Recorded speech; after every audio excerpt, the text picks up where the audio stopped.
The federal government's homegrown school feeding program put in place during the COVID-19 lockdown has come under heavy criticism by Nigerians, some of whom have alleged that the initiative, which cost over 500 million naira, never took place. But a non-governmental organization, Parent Advocacy and Advancement Center in Africa, PACA, has come out with a detailed report on how the program was established. Now, TV360 Tunjoye has more on this report.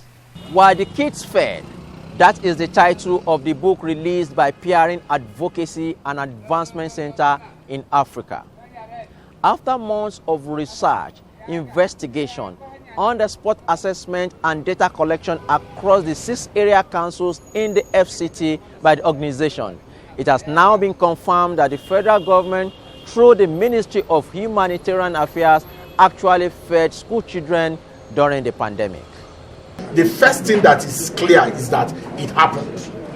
There was a challenge as to whether people were already confused about whether you can have, you can feed the children during the period of lockdown. Where are the children? Who are the children? Where were the children? All of those issues have been taken care of by the fact that this study has exposed the fact that people actually got these rations.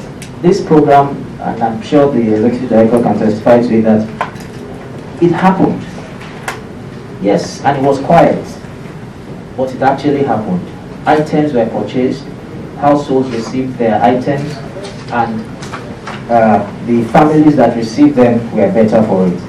With the aid of charts, tables, and pictorial evidences, the 54 pages document proved that the 6 area councils in Abuja, which were used as case study, actually got food palliatives from government. According to the statistics, 99.5% of school children benefited from shared food items in Abaji Area Council, 98.7% in Abuja Municipal, 91.0% in Buhari, 87.7% in Gwagwalada, 96.8% in Kuje, and 97.3% in Kwali Area Council. During the lockdown, people continue to argue that it did not happen. So we wanted to show that pupils in targeted areas within the 6 local government areas had access to some of these resources. And for all the things that were said to be distributed, the only thing the recipient said they didn't get was the tomato paste. But the 5 kg rice, 5 kg palm oil, and the rest of them, people received them. School feeding program is not new to Nigeria. It's happening in many other countries.